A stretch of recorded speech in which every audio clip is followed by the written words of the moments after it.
Hello sa inyo mga kasari, magandang hapon po sa inyong lahat. Today is Sunday, happy Sunday po mga kasari sa inyo.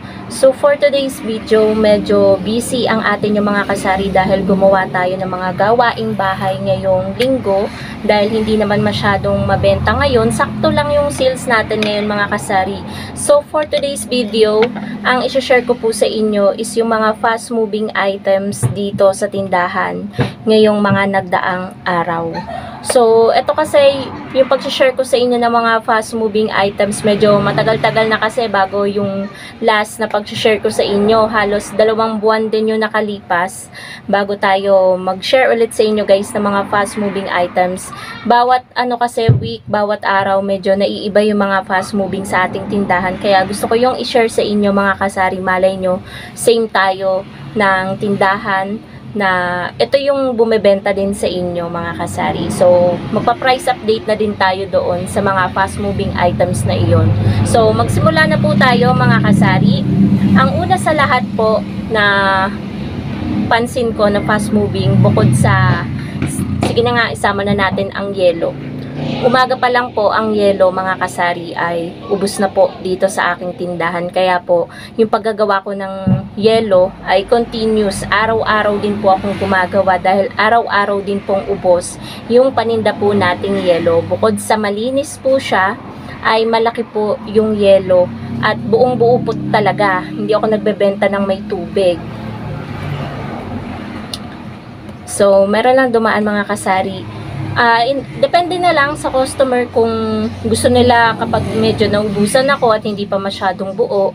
Kapag sinabi nilang okay lang na kahit may konting tubig, binebenta ko na sa kanila. Pero as long as hindi pa buo, mahirap kasi mga kasari na magtinda ng yelo na medyo may tubig pa. Kasi kapag kinuha natin yan, mas lalo tayong mahihirapan kuhanin yan sa ating freezer. So number 1 is yung ating yelo na nakakadagdag din sa sales ng ating sari-sari store.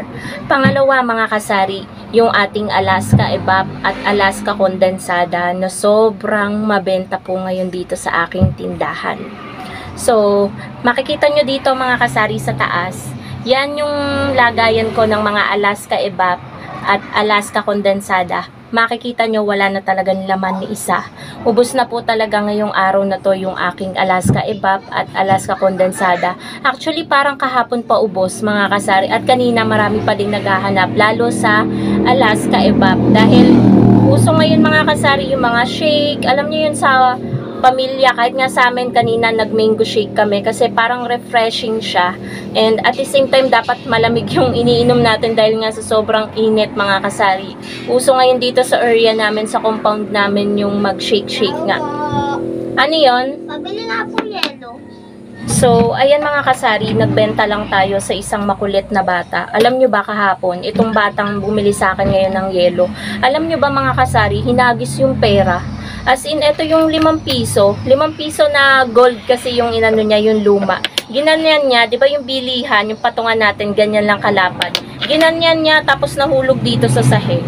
Sabi ko, next time mo ganyan ang attitude mo, ay iabot mo ng maayos. Ginanon ko yung bata, mga kasari, dahil always yung ganyan, mga kasari. Hindi lang siya yung sa pag-aabot, as in walang galang. Kapag bumibili siya, mga kasari, pabili nga ng ganito. Parang alam niyo yun guys, parang hindi siya marunong magpo at opo. Kaya minsan ako yung nagpopo, maya-maya siya naman yung magpopo na. Parang na-absorb niya. So, ganun mga kasari, turuan natin yung mga bata na medyo ganun yung ugali kapag bumibili sa atin.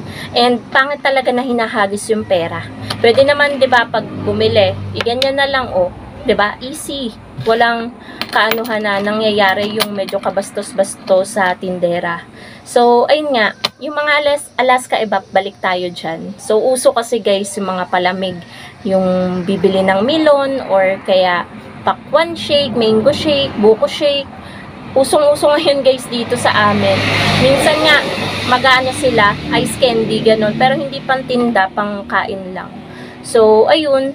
So, second, yun nga, yung mga Alaska Evap, yung mga gatas natin. Third is yung ating mga ano pa rin, sigarilyo. Yan yung mga fast moving. Pero yung fast moving dito na sigarilyo mga kasari is Camel. Camel na pula at Camel na blue. Ito, menthol. Ito ngayon yung gumagalaw talaga na sigarilyo dito sa aking tindahan. As in mga kasari, hindi pwedeng mawala nito. Pati Chesterfield na pula. Kaya ayan, laging may naka-ready dito sa lamesa ng mga kahakahan na bawas na. And pang-apat naman mga kasari, yung mga noodles natin. Lucky Me Beef, Lucky Me Chicken, pati na rin yung mga pansit canton. Pansin ko yan kanina, halos naubos yung mga pansit canton. Hanap nila ay chili mansi, wala na, ubos na yung chili mansi ko. So sabi ko, kalamansi na lang yung available. Binibili pa rin nila mga kasari. At hindi lang isang customer yung bumibili ng pansit canton. Sabi ko nga dun sa isang customer, sabi ko, uso ngayon ng pansit canton. Sabi niya, hindi, pabili lang sa akin to. Sabi ganun nung mama. So, yun yung pang-apat. Hindi na nga ako mag-aano guys ng number. Mag-iisip, sabihin ko na lang sa inyo kung ano pa yung mga fast moving. May mga biskuit. Ayan, sama na natin yung biskuit guys. May mga ilang biskuit na fast moving ngayon dito. Especially yung Skyflakes na plain. Chips Delight, Richoco, Lemon Square Cheesecake, Hansel Mocha. Yan yung mga bumebenta dito. Revisco Crackers, yung plain. Tsaka Presto Peanut Butter, Hansel Crackers, and Pita Crackers. Yan yung mabebenta na biskuit mga kasari dito. And syempre hindi mawawala yung ating mga condiments. Toyo, suka, patis, ganyan. Oyster sauce, magic sarap. Yan. Yan guys, sobrang mabenta niyan dito. Isunod na natin syempre yung ating kape. Sa kape mga kasari, ngayon, ubos na ang aking Copico Blanca. Sobrang daming naghahanap ngayon. Gustong-gusto siya ng mga construction worker. Copico Blanca, pero dahil ubos na, Grey Taste White yung... Tatlo nga pong yelo. Wala nang yelo. Ubos na. Bumalik na naman guys yung bata. So, Grey Taste White yung binibili ng mga construction worker, mga kasari. And then, sunod na natin yung Swakber brand. Dahil nga ubos na yung mga condense natin and above, Alaska, Alaska. Swakber brand yung binibili nila.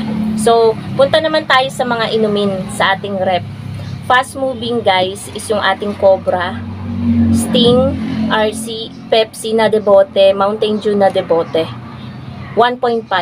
Yan, araw-araw din may bumibili ng 1.5. And then Kasalo. Halos lahat nga yata ng nasa loob ng ating rep ay fast moving dahil nga sa init ng panahon. Ang sarap uminom ng mga malalamig na inumin. Sesto, sobrang mabenta rin mga kasari ng Sesto. Tapos, ano pa ba? Mga delata. Kita niyo yung mga delata ko mga kasari. Century, Lexin Oil, Apritada, Machado, lahat ng mga 5552 na mabenta siya. Pero yung mga corned beef ngayon, meatloaf, hindi siya masyadong mabenta mga kasari. Mga tuna, yan yung mabebenta ngayon. Kasi nga, easy to open tapos hindi na magluluto. Kakainin na lang, kanin na lang yung kailangan. So, sardinas, mabenta din po ang sardinas. Chicheria, hindi masyado ngayon. Pansin nyo naman, medyo puno pa yung ating chicheria section.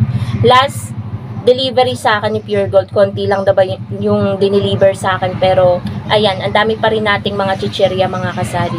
So yun lang naman mga kasari, yung mga fast moving items dito sa aking tindahan. Thank you so much for watching. Happy Sunday po sa inyong lahat and happy selling po. Bye guys!